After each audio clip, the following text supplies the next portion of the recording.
so excited for this. Alex, thank you so much for coming on the Soulish podcast. It is such a pleasure to finally have you as a guest. We met in a healing ceremony in a really cool soul tribe of people here in Denver. And oh my gosh, like we hit it off from the beginning. We were kind of like pastor's kid. And I just, I heard just a little bit, even just in that circle of people, I heard what you do. And I was like, can you come on my podcast? Will you grace me with your presence, please? Because what you do is so amazing. You're actually, I love this. You're a bilingual and bicultural trauma and addiction counselor and owner and lead clinician of life recovery centers in Denver and Northglenn, Colorado. And you are super credentialed, and I'm going to pull the blonde card and ask you to share your credentialing because I'm not going to get it right. No, well, you know, Whitney, thank you for having me. And yes, we connected. And the minute we connected, it's like we saw each other. We saw each other. That energy and just the soulfulness. We connected, and so thank you. And yes, of course, it was an honor for me to accept to be invited and to use this platform to be a blessing and of just be able to be human and share our human experience with others. So yes, I am the lead clinician and owner of Life Recovery Centers in Northglenn and in Denver. And I am a licensed addiction counselor and a licensed professional counselor. I am EMDR certified and a consultant in training, soon to be an approved consultant for MDRIA. And I offer services in Spanish and in English. And so what I tend to do, and I'm also a professor at Metro State University of Denver. I teach in the undergrad program, Intro to Human Services.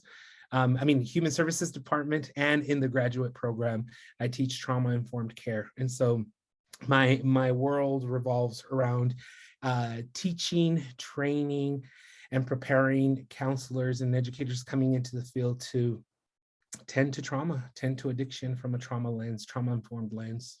Yeah. The work you do is incredible. And part of what we connected on, which I don't know if we talked about this when we were together, but we both have such a heart for youth.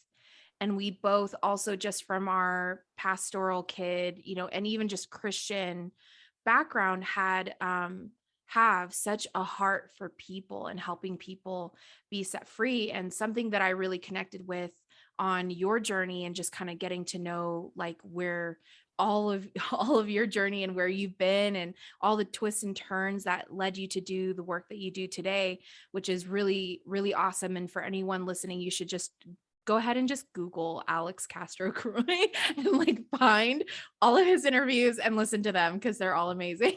And you have a TED Talk, which is really cool, that's out. And so people should watch that.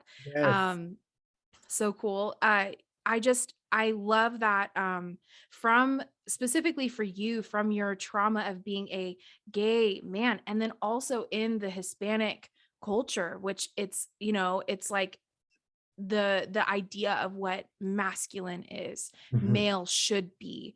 And then on top of that, Christianity and jazz hands, Christianity. And so it's like, like you had so many things like roadblocks and hindrances to finding and stepping into your true authentic self. And I just love that was part of your drive in wanting to save kids from having to do that. To fully accept someone for who they are, who they're showing up as in all their mess, in all their glory, and you just bring them in. And that is something that you and I, Alex, share, because that is part of the work I do. And it's just so beautiful to see that. And I love that you do that in the professional sense, not necessarily spiritual only. Like you bring in the spiritual into the work you do, but I love that you're able to access so many people because you do it in a professional setting. And I think that's so needed. It's so needed. I think, and I thank you. And thank you. I accept that. I think one of the gifts, and I'm pretty sure you from what you've known and you've researched you've done, I've had many mentors, many spiritual guides, and I gotta give honor to where it's received. and I want to I'd be very intentional about this. My parents are, I am who I am. Woo, I'm getting charged. I am who I am today Yeah. because of the beauty of who they are. They are not perfect, but they are such a gift to my soul. They did everything they could with the intention of being of a blessing.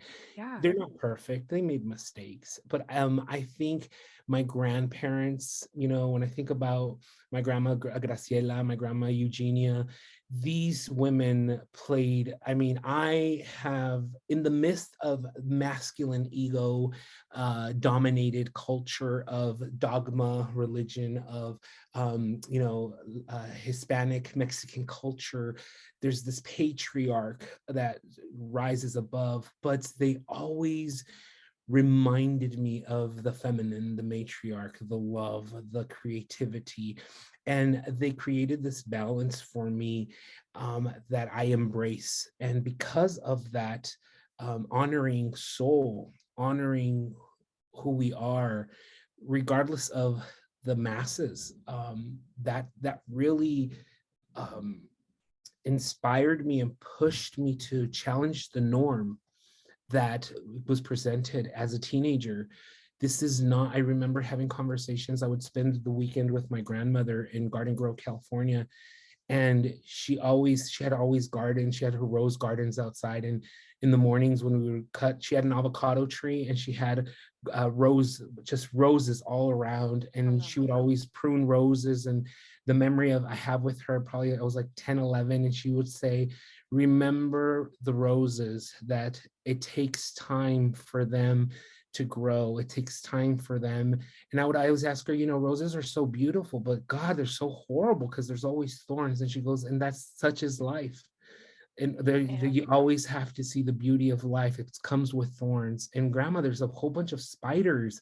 She goes, you don't kill the spiders protect the flower. And there's things in life that are going to show up that they might seem negative, they might seem like venom, but they're actually protecting the beauty that's going to come afterwards. And the analogies and the metaphors that I live by, it's because of the beauty of my grandmothers, the beauty of the feminine that sheltered me and brought me up as a child. And when I think about the events that I've gone through as a child, and how these females, formed and paved a way of sense of security, of love, of blanket of protection, regardless of their spiritual practices, because my paternal grandma was more Catholic, original religions, if you may, Native Indigenous,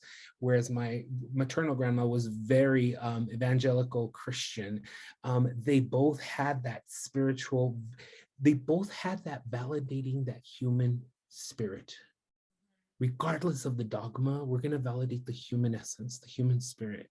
And I think they instill that in me as a child.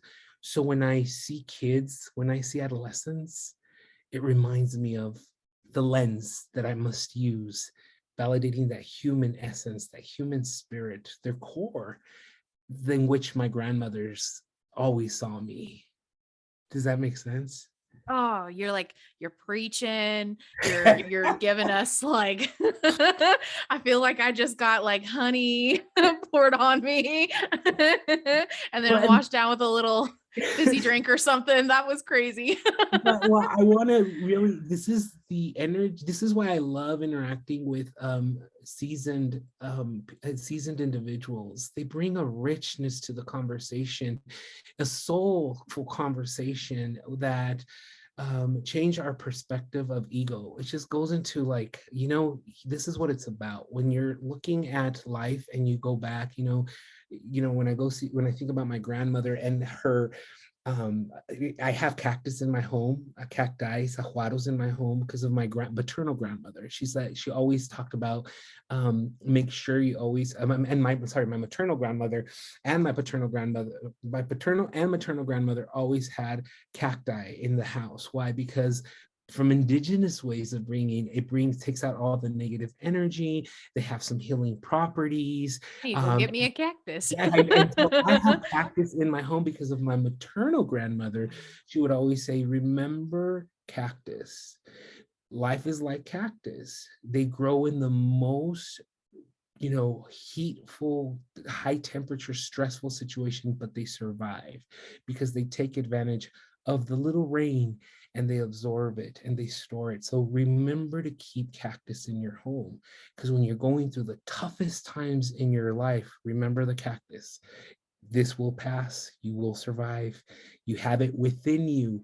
They store the water within you. And so always remember, you have the strength within you. Go to the cactus, go to the aloe. Remember, it lives within you. Hello, Soulish Tribe. So I know that I'm not alone and always feeling thirsty. Even though I hydrate throughout the day, I'm always feeling that I need more water, especially after those cycling classes. My friends James and Mark over at Zaka have the perfect solution. Zaka's Hydration and Liver Aid is the #1 recovery and hydration solution for working out, jet lag, or drinking maybe just a little too much. Zaka uses herbs such as Japanese raisin as well as other natural and fermented ingredients that are safe and without artificial flavors. Zaka is unique because it doesn't just replenish what your body needs, but also supports your body's natural ability to recover. It's 2 very, very yummy and berry chewable tablets that you can put under your tongue or chew up and swallow. Go to Zaka.com, that's ZACA.com, and use promo code SOULISH15 to get 15% off of your order. And these are the soulful messages that I got from my grandmother. And so when I work with kids, I bring all of that and analogies and all those metaphors. And I always use that term. It's a Jungian term. And for those who don't know, I'm a Jungian depth psychologist. And so I'm 100% new. Whoever doesn't, I use other modalities, but I always default to that core, that soul. Carl Jung was always soul. And so, when I think about transmutation of soul, when I think about healing, when I think about trauma, I use it from a Jungian lens. And that term of the medicine is in the wound. The medicine is in the wound. I always tell kids, in order for us to heal, in order for us to restore, in order for us to grow from our past, we have to lean into the wound. And I think about the cactus, the healing aloe vera that we need for ourselves is in that wound. So and though it's tough, though it's challenging, we have to lean into it. And so when I work with kids and with youth, I use these analogies, these lens in holding space for them to tend, to restore, to rehabilitate, to reintegrate to who they aspire to be. Oh, that's so amazing, Alex. And I think grocery stores all over the place are gonna be depleted of the little cactuses like at Trader Joe's that they have. I'm going to get me one officially. My little aloe. my husband has. I have like 3 or 4 types of cactuses in my home, and they survive. They survive, even though it's inclement weather. We bring them in, keep them in the house. They don't need as much water, but there's a message there of how it's so sustainable. It's a good reminder. Yeah, It's a good reminder. And to have something that's like an entity in of itself, has energy that is around that, I think that adds to your home. I mean, I think everything's energy. So I'm going to get me a cactus. Exactly. And they have various different types. And, that's my grandma has passed on. She died, but the memory of her, she lives on through me. Through this alchemy, this transformation of her narrative through plants. And yes, they die. There's some that die off, and some, and you just get another one, and it's just transferred. It just transfers on. That the blessing. It's an intergenerational blessing and reminder of how they live on through us. So yes, it's so true. And I love your perspective and your honoring of your parents. I think that's something that it's really hard when you come from trauma and your parents were associated, I'll say Right. associated with it, because it's not necessarily that they caused anything.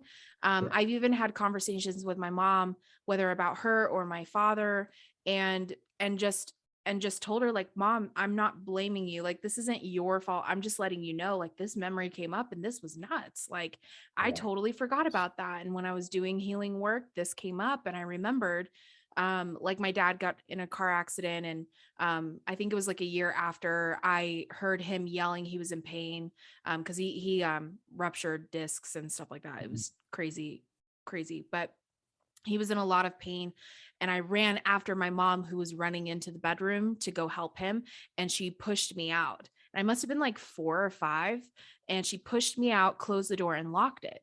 So then I'm standing at the door and I'm like, "No, let me in. Like, I want to help. I want to soothe. I want to take away the pain. I want to be here Yeah. with him when he's suffering." And what that told me was, you're not needed, you're not enough, you're unwanted. It spoke to all the victim rejection, abandonment stuff that I've probably had from past lives, and I didn't even realize that. I didn't even remember that.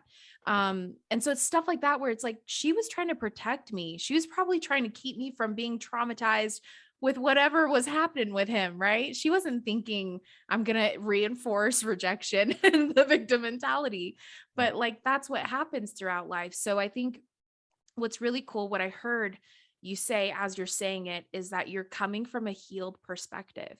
When we Exactly. come from a healed perspective, when we've moved through and transmuted, shifted the trauma, that's part of the beauty that we Yeah. get to experience in this life, right? And that's like the beautiful work that you do in helping people move through so that they can see things in a different perspective, Right. not like a victim or, Right. yeah, I think, yes, and not like a victim, but as a survivor. yes. And there's this power in words. And so I want to, and when I bring that and I share that, because going back to coming from a place of healing, I think that when we talk about soul tending, psychotherapy, counseling, holding space for individuals. And we do that as friends, as families. Me and you can have coffee and I can hold space for you. We're creating soul. We're soul tending as friends, because you're opening up, you're bringing your humanness in my interaction with me. I always use that, going back to referring from a healing space. When I have these conversations with my parents, how, my mom once said, "I never intended to hurt you." I get that. And Mom this has is said the where, same thing. yeah, Yep. I get that, Mom. And I want to realize, I now, as a clinician, as a person, as a healed individual, I can take a step back and do an I and I. And I'll share that with you, Whitney. The I and I is the intent versus impact inventory. The I and I. Ooh.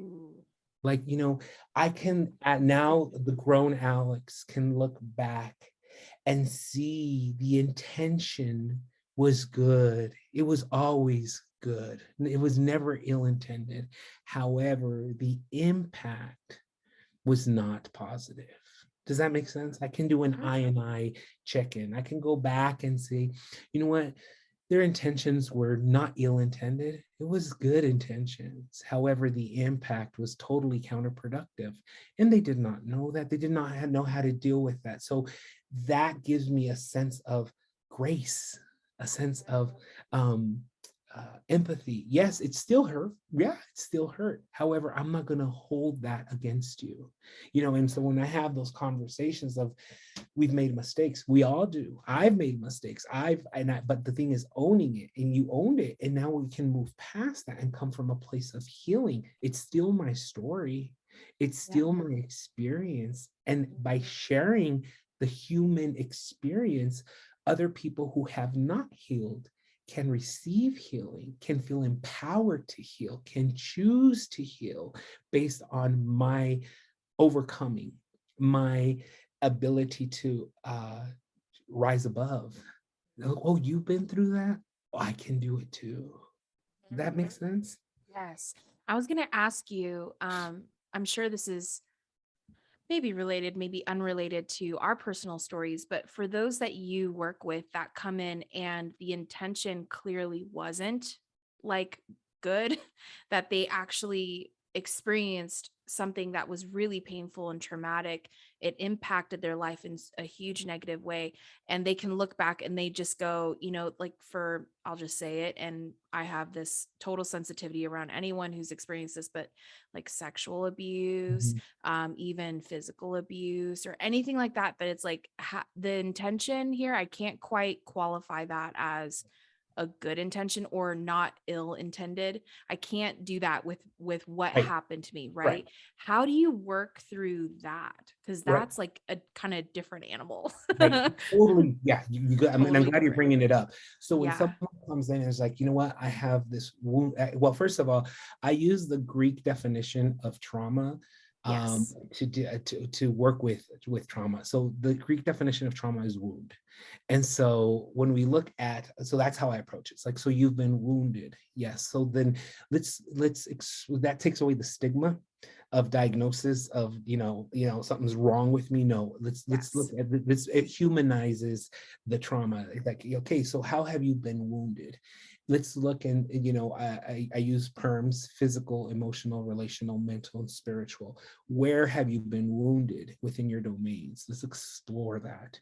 And as they start going, I was wounded sexually. There's a sexual wound and the intent was ill. Okay, the focus is not on the other, the focus is on self now.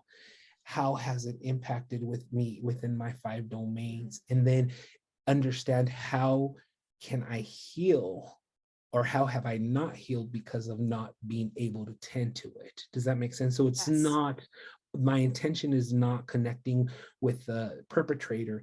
My intention is focusing the energy on my wound and how to Yes. heal that. Yeah. And then also having grace for myself, because there's comes a lot of self-loathing. There comes Yes. a lot, what could I have done to prevent this? At Yeah. this point in time, it's, you know what, those are the what ifs that will never get answered. So how can I be graceful with myself so I can hold space in wounding to find healing? Does that make sense? Yes. Yep. And So I love that. That's so such a great redirect way. intention, redirect Yeah. intention. Yeah. I can't focus my intention on something I can't control, the perpetrator. I can refocus the intention with what I can't control, here and now, my wound, sitting with it. Who's gonna cry for that inner child? Who's gonna cry for that wound?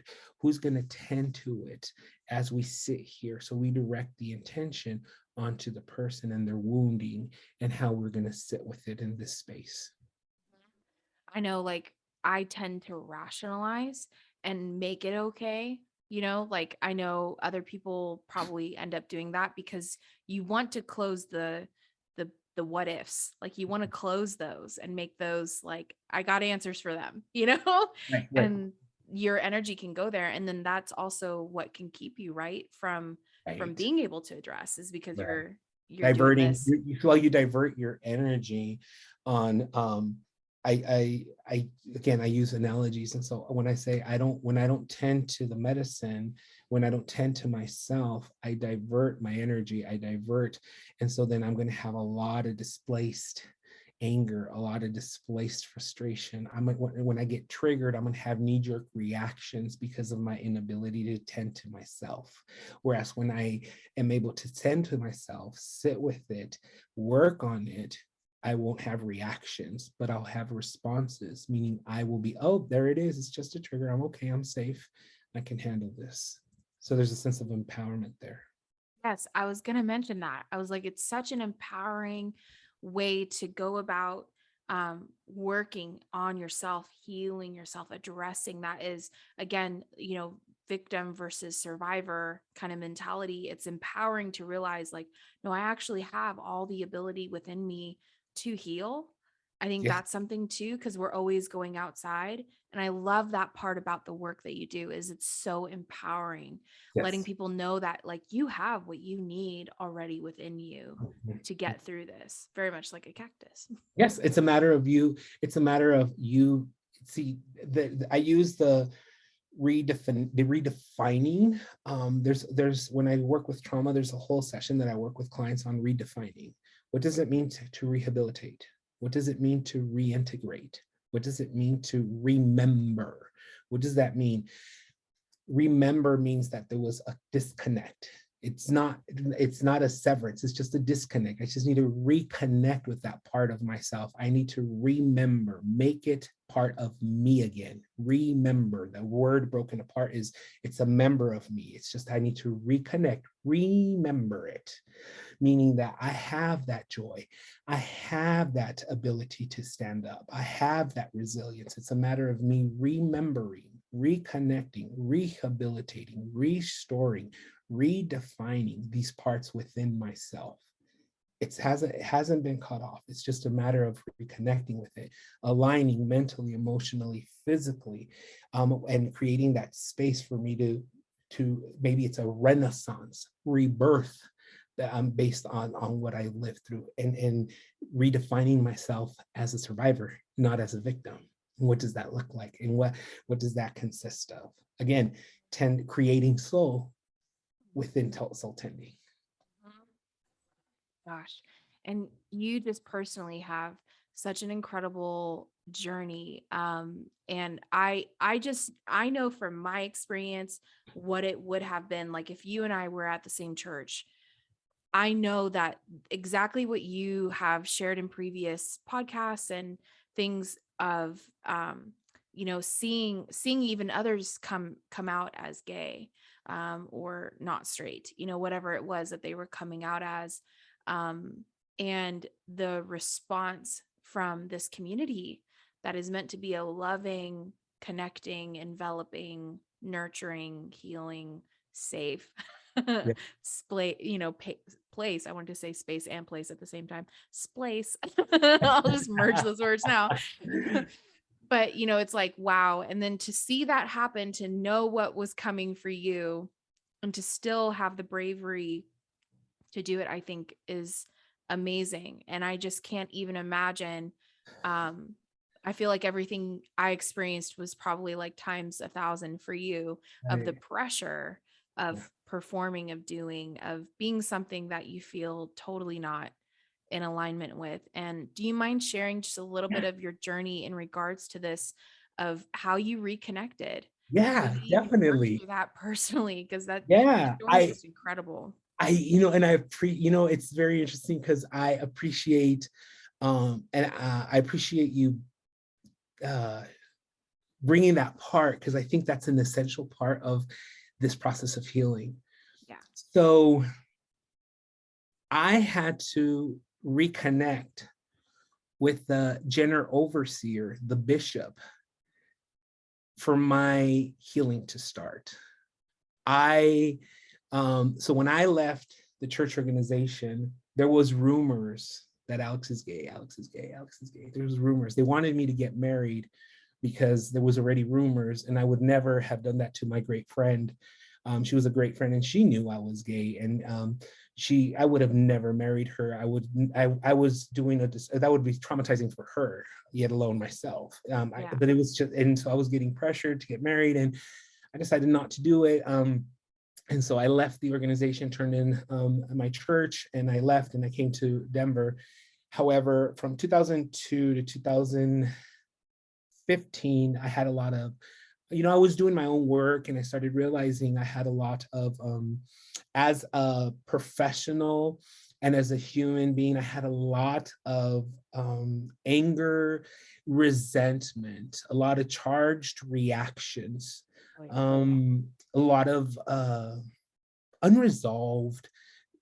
I like to use the word simmering, like the spaghetti sauce on very low. No matter how low it is, it's still there, and it still pops up, and things will pop up. And whenever I would have issues with men in authority, who I felt were very abusive, or if I've even perceived them to be manipulative, I would have a charged reaction. And I started realizing I have not made amends with a person, the director, the overseer of the organization, that he knew, and he hid a lot of secrets. And I felt like I in order for me to start my next chapter, forgiveness needs to be personified in me. I need to have tangible forgiveness in order for me to move on to that next level.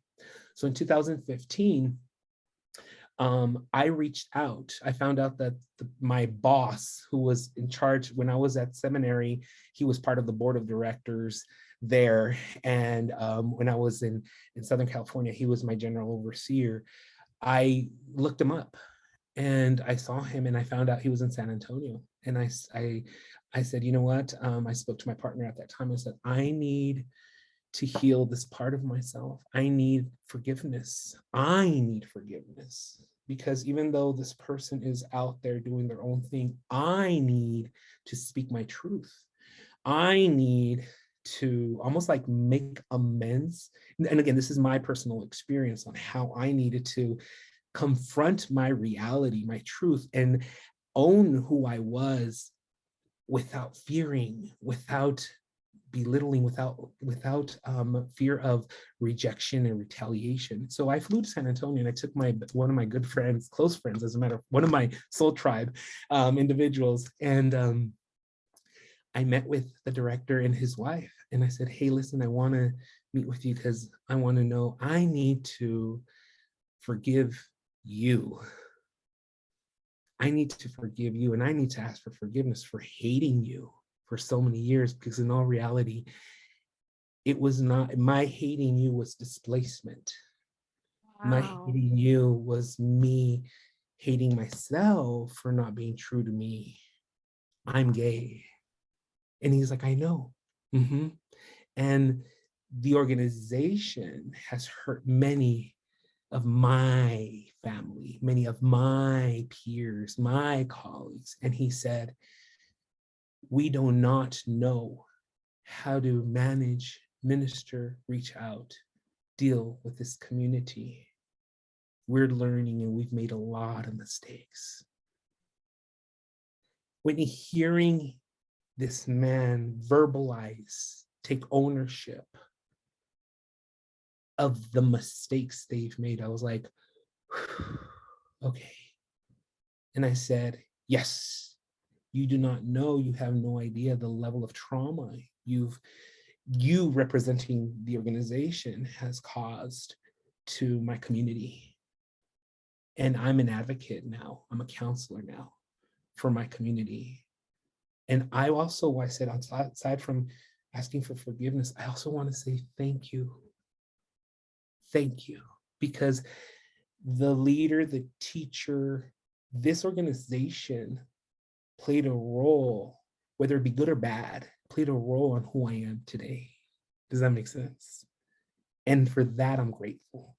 And I said, I'm grateful because I'm bilingual. I know parables and metaphors in Spanish and English, and very cultural, religious, spiritual. I know a lot because of the opportunity I had to be in there.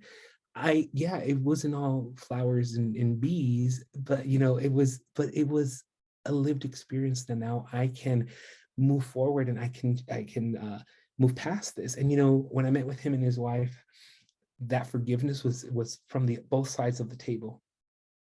Wow. And I felt like something released, something broke open for me. That he asked if we can pray, and I said, most definitely. And he asked, his higher power to forgive him and us and the organization for the harm. And for me, it was genuine and it was authentic. And for me, I was like, thank you. And he said, I'd like to keep in touch. And I said, I choose not to for right now because I still have to process a lot of my things.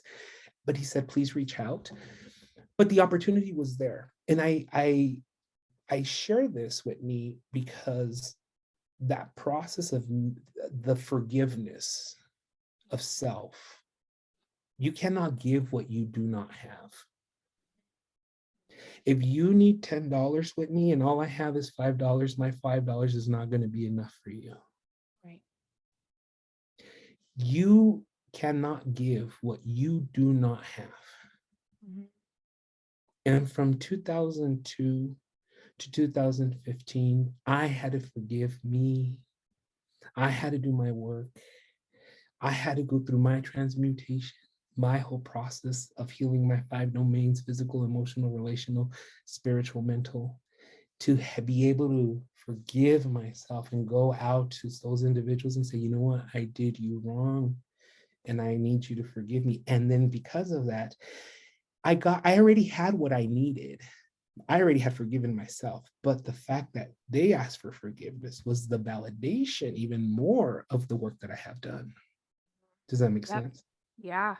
And that probably was so powerful for you to hear the bishop own it, Yeah. and to acknowledge, to get that acknowledgement, even though you weren't necessarily going there for that, Right. is so powerful, because I think that just really affirms the healing work, right? Right. When you get that. And we don't always get that, but I think it's a beautiful thing when we do. It brings, regardless of the profession, it brings the human essence back into a line. Yeah. I see you. I see you. I hear you. I feel you. And because I see you, I hear you, and I feel you, I'm sorry we caused this pain. To be seen in your humanness, and to one human to another to be able to make amends on a soulful level. We've wounded you. We've wounded your community. And we don't know. We did not know how.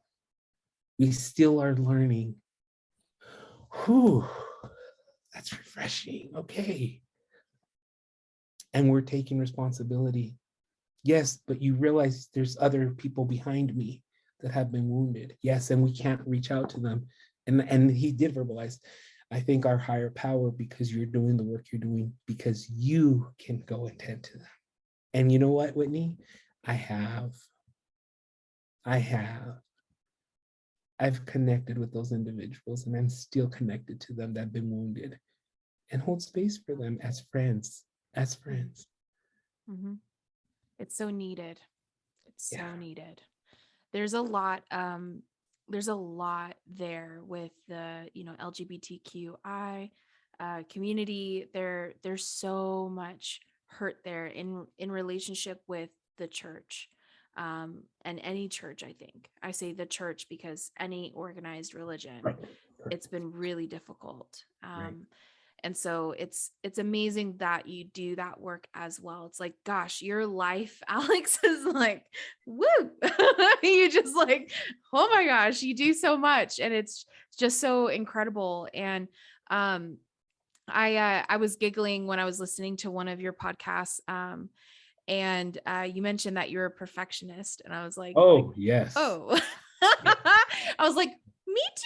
I'm like, I think I even raised my hand in the car. I was like, and party of 2 and so many other people. But Yeah. when you were talking about your perfectionism and need to be perfect, and it came from, just everything and growing up and that expectation. And do you feel like a lot of perfectionism, because I know we want to get things right, we want to do things well, we want to be a good steward, like it does come from a great place, but do you think that it gets warped into that perfectionistic tendency, mindset, feeling of things? Do you think that happens because of wounding? So it's Yeah. like, and that's If part I'm of not, where it comes from. yeah, 100%. I'm very honest about it. It's, if I'm not perfect, that means I'm imperfect, which means I'm exposing my shortcomings. I'm exposing my lack of. And so the lack of doesn't meet the norm, is not acceptable. It's vulnerability, it's weakness. So I start creating narratives of cognitive distortions of what my belief is for not being perfect. And so hence the reason me being a doer. I'm a doer, because I don't want to be in the imperfection zone. I don't want to be feeling vulnerable. I don't want to be in a space of shortcoming. So let's do, so that way we can fix it. But a lot of times it's not about fixing. A lot of time it's like taking a step back and just being. And when we think about, having to be a perfectionist, it's almost like here is the undisputed way there's the ideal Alex, and there's the real Alex, and then there's the shadow Alex. In the back. Yeah, it's like in the back.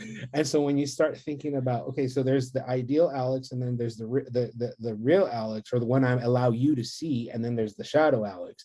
When we think about here and now, and who I was, who I am, and who I aspire to be, I want it to be perfect so that way I can look good, ego, right? But when we come from a soulful place, the imperfection is needed for growth. Imperfection is needed to evolve. We've all made mistakes that we've learned our lessons from. So it's a matter of redefining the shortcomings. It's the matter of redefining. If we would be perfect, God, how boring would our life be? It's like there's no adventure. There's no, there's no sense of growth, of evolving. No. So I learned at a very young age to look at, what is it that you want from me? What do you need? Tell me, what does it mean to be a perfect kid, a perfect student, a perfect grandchild?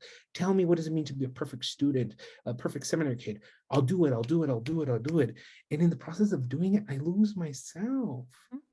Yeah. I mean, can I just surmise, like, your childhood? You at 15, you were working at IHOP. Yeah. You worked there, and then you also interned at a bank. You were a bank teller. Like at 17, at 15, you bought your first car, and you were paying your parents' rent. Exactly. You were like preparing for the apocalypse of like, I have everything I need in order to survive. Yes. Like, you did that to the max. And I know so many other people do that and operate out of that way. And it's kind of a good indicator. Like, I know if I make a mistake, like I did it this week, I dropped the ball on something. And because I manage 2 companies as well as my own. And I dropped the ball, and I got that immediate, when you get like the feeling, the whole, like it tingles all through your body. I'm like, A drop. Yeah. And you literally feel the tingles everywhere. And then the pit in your stomach of like, shit, this impacts the entire company. Like, fuck me. Like, why did I not look at the calendar this morning? Like, not now, just an hour earlier and I would have been saved, but you get that feeling and that rush. And I kind of tend to have that fight or flight freeze that you talk about. And I often, like, with people, I will freeze. Like, if something happens, I oftentimes will freeze. I do not respond. I wait and I observe, but I like am frozen in time. I feel like everything's going slow-mo. Like, it's like that whole thing. But when I make a mistake and it's private, like I'm in my apartment, nobody can see me right now, I'm having a total flight response. And I think it's really interesting because it's a great indicator of where we are in that healing of perfectionism, of always getting it right, of performance and career. Our careers are set up that way. Yes. Like, there's no room to be human. Like, you fuck up, you lose the project, or you lose that, whatever it is, the bonus. We're conditioned. Our culture is conditioned to be perfect, and it's not. It dehumanizes us as professionals and as individuals. And so, I mean, when you think about pay for performance, it's like you're going to get your raise based on how you perform, and they hold numbers against you for human mistakes. Mm-hmm. And it's like so there's no room to be human, and it's dehumanizing. There's certain positions, there's certain roles, there are people that are being dehumanized, and they cannot live in a realm of, you cannot show any emotion, you have to be stoic, you have to be cold, and it sometimes does not match with who you are. And so when you think about being a perfectionist, it minimizes your humanness. Yep. It doesn't, you become a robot. We, and again, I say we are human beings, not human doers. Yep. But we subscribe to the human doers. And it goes into everything, like abundance, our mindset of money, and that we have to do in order to have, right? And so then we're limited on having spontaneous, blessings and income and gifts and relationships and connections.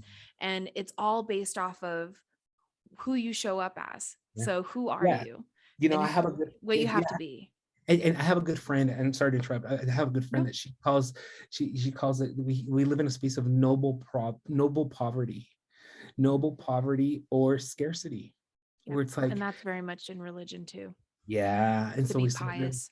Yes. And so when you start thinking about noble poverty, having a mindset of noble poverty or scarcity, that's connected with not enough, not being enough, not having enough. That's a soul wound. Yep. And that needs to be dealt with, and it's hindering our ability to be authentic, genuine, and showing up for us, for our needs. You talked about fight, flight, or freeze, and there's a fourth one for people with trauma, fawn, FAWN, fawn, where I lose myself to please others. Wow. That's another trauma response. And as a doer, I fawn. Like, okay, I won't be straight. I won't be gay. I won't be true to myself. What do you want me to be? What do you want me? Okay, a musician, I can do that. Do you want me to do this? I can do that. Well, and that's the fawning. I'm having a total light bulb, sir. Can you see them? Yes. So when we talk about trauma, woundings, you either fight, flight, freeze, or fawn. Good God. I give in. I've lived my life in freeze and fawn. Yeah. And so when I see kids, it's like, hey, let's talk about fawning. Okay, you do whatever you want. No. Let's talk about fawn. Let's talk about fawning. You're fawning right now. It's not about what I want. It's about what you need, and you advocating for yourself, and you speaking your truth right here, right now. Right here, right now. What is it that you need? I'll give you an example. I'm working with this one kid right now. He's 17 years old, and I'm very clear with the kids. I am your therapist. I am your therapist. You run the show. If your parents want to contact me, I will always carbon contact you. There will not be any conversations aside between me and your parents. I am your therapist. So this one kid called me. He's like, I don't want my mom and dad in my session. I was like, so they won't show up. Well, they're going to show up next time and they want to go in. No, they won't. Well, they told me they're paying for it, so they won't. And the kid's like, okay, we're showing up. I'm showing up. And so when he came in and I said, hey, are you ready to go? And they're like, we're coming. I'm like, do you want them to come? No, I'm sorry, you cannot come. And he's like, but I'm their parents. Yes. But by law, he's 17. There's no release. He told me, no, we're not coming. You can have a seat.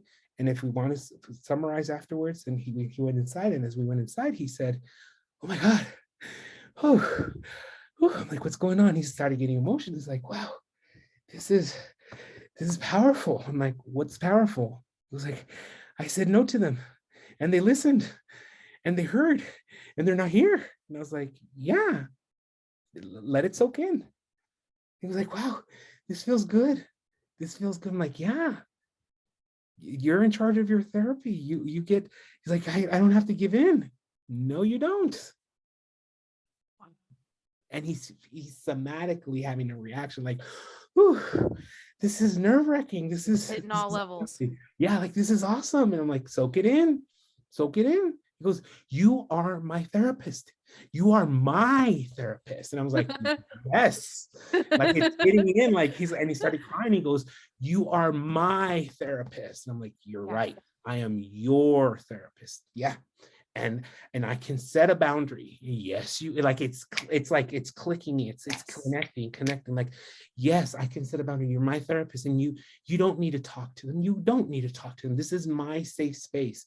Yes, this is your safe space. See, you see what's happening? It's like His sovereignty, his divinity, his sentience, like all parts of what makes you human yes, was being honored for the first time. yes. What a beautiful flipping experience. And he said, I'm here.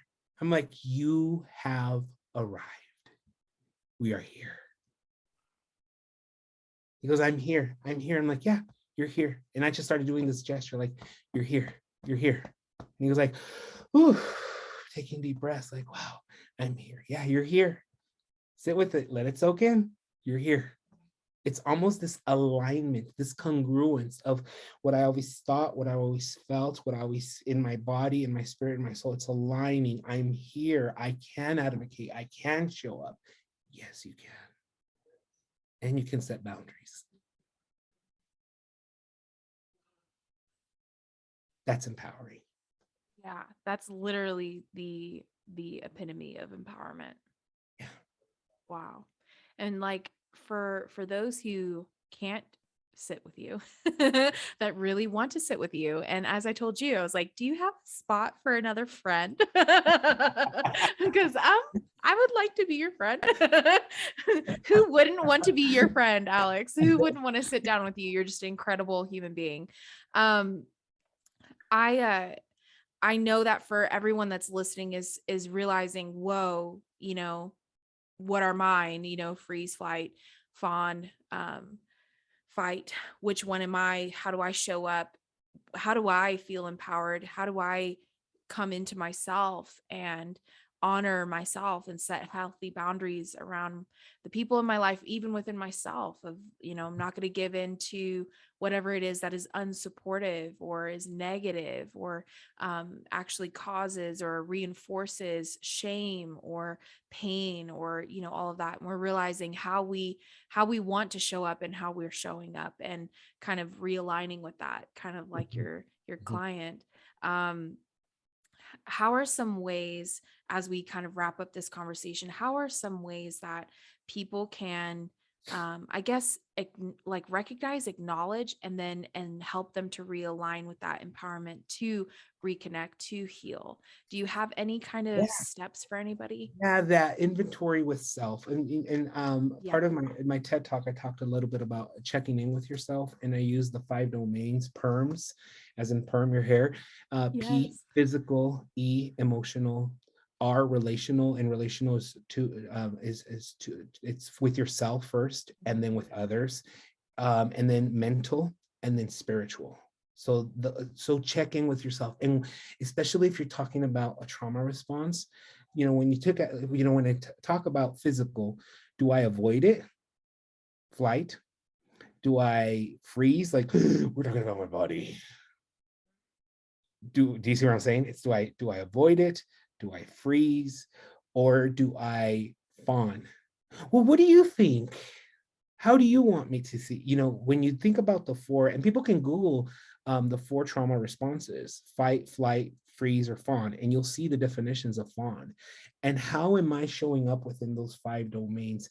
Am I showing up authentically physically? Am I showing up authentically emotionally? Am I showing up congruent and authentically in my relationship with me? When I think about me and the relationship that I have with myself, am I proud of myself? Would I be my own best friend? Would I date myself? Would I marry me? Why or why not? You know, I asked that in couples therapy, like when I hold space for couples. Would you marry yourself? And and people are like, hell no, I'm too much of a high maintenance. I want you to Perfect. hear that. I'm high maintenance. So if you wouldn't be with yourself, be your friend, or be with yourself because you're high maintenance, how are you showing up in relationships with a lot of conditions? Hypercritical? Be mindful. So good. Yeah. And then how are you showing up mentally?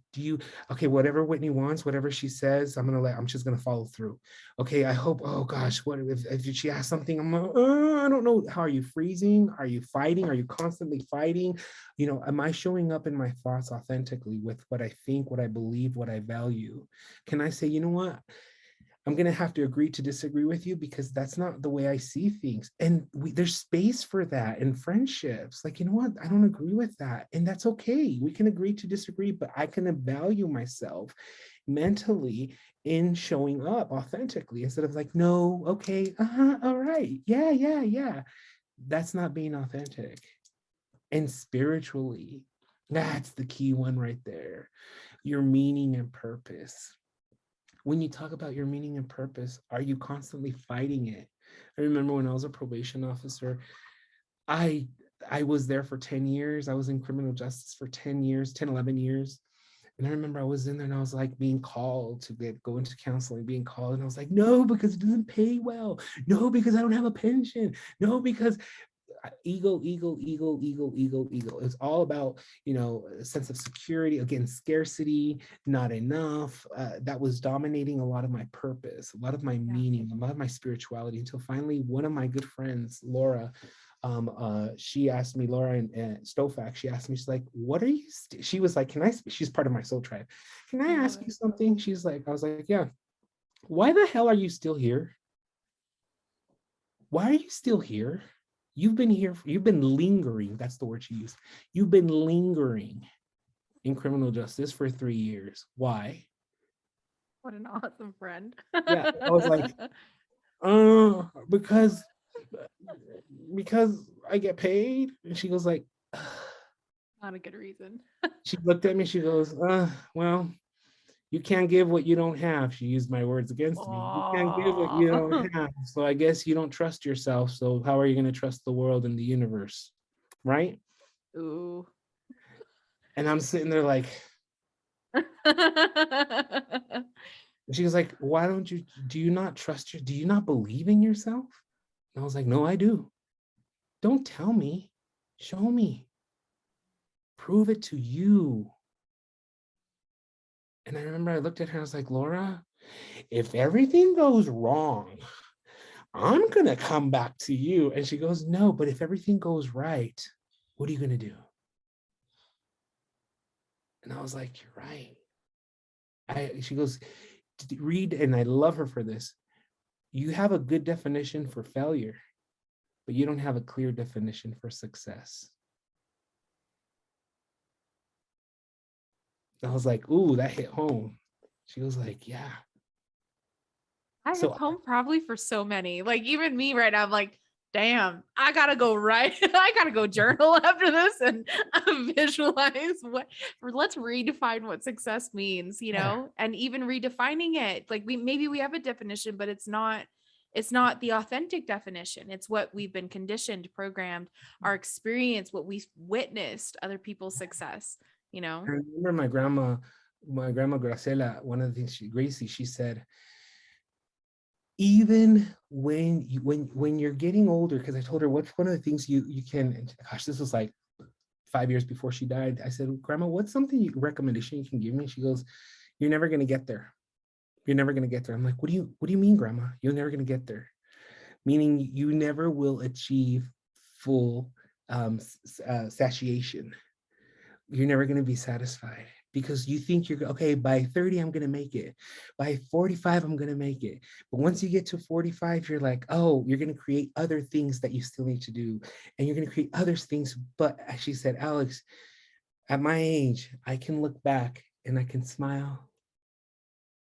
I said, how so, Grandma? I can look back and all the good, the bad, and the ugly, I can look back and smile. That to me, honey, is success. When I can look back and smile and be grateful that it happened and how I've grown, knowing that there's still room to grow. I'm never going to make it there. But my success is being able to look back and smile and say, wow, look how far I've come. Look at where I was and look at where I'm at and where I'm going. I'm like, and that stuck with my grandma. I was like, ooh. And then when she said, so when my friend told me, oh, well, you have to you have a clear definition of failure, but you have to really redefine success. It's like, oh, I needed to hear that to reconnect to what my grandma told me. So I can, here we go. So redefine my purpose. I was like, redefine success. There it is. dang it, here it is, complete circle. I resigned. I jumped ship. 2 months later, I jumped ship.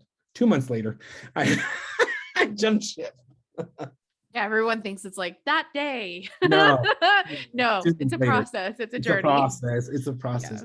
Yeah. No, 2 months later, I resigned. I jumped ship, and I was grateful because I was. And to this day, I still. I mean, she's part of my soul tribe. And again, soul tribes, for those people who don't know that term, for me, soul tribe are people that you can show up authentically, genuinely as a human, and they will see you as a human and show up as a human themselves and tell you the truth in the best interest of all of us. And that's my soul tribe. Yep. So yeah, it's amazing. Not people that just agree with you, no. So to answer, I mean, long-winded, to answer your question, sit with your 5 domains and ask yourself, how am I doing? Yeah. Am I showing up authentically and genuinely in those 5 domains? And if not, there's work to do. And remember, be graceful with yourself. We're human. This is all part of the process. I love even you as a counselor. You say, I'm always doing the work. Like it's not something of like an arrival state. It's the journey. It's the process. So it's just being really present with that journey and connecting with that journey and connecting with those 5 parts and seeing where you maybe even need to start or jump back in. Maybe you've jumped out and you need to jump back in. And that's a great way to jump back in and to realize, got it, this is an area of growth and healing that is needed. And there's no judgment, because we're all there. Yeah. And we have to understand the other thing that, again, my grandma, my paternal grandma, Eugenia, she would always say is we have to remember we are a gift. We are the gift. We are the gift. And we have to find our own gift and shine. Let that gift shine. You found your gift and you are a gift. So and you know what? And thank you, because I own it. It takes time for us to sit in that space and say, you know what? Yes, I am a gift, and not like popping collar cockiness. No, graceful. Like, thank goodness I connected with this part of myself. And it's refreshing to be able, it's refreshing and also my responsibility to maintain it, to reconnect, to do those oil changes, right? In order for the car to continue working and longevity, you need those oil changes. Well, guess what? You need to do oil checks on your gift. You constantly have to check in with yourself. Kind of what I said, those 5 domains, checking in with yourself, because you are a gift. And in order for you to continue longevity, not burn out, not get jaded, not get bitter, not get resentful, not get angry, not shut down, you have to constantly be working on those domains. The never ending. That's kind of like the whole never satisfied, never satiated, because you're always working and you're always experiencing. And that's part of this life, this journey, this soul journey that we're on. So Alex, thank you so much for your time. This has been so amazing. And I know so many people are having so many things throughout this episode. So thank you so much. Well, thank you. And thank you for being a lighthouse. Goodness, what a blessing for other people to use being a lighthouse to share knowledge and wisdom and soul food. Thank you so much. Good. Yeah. Thank you.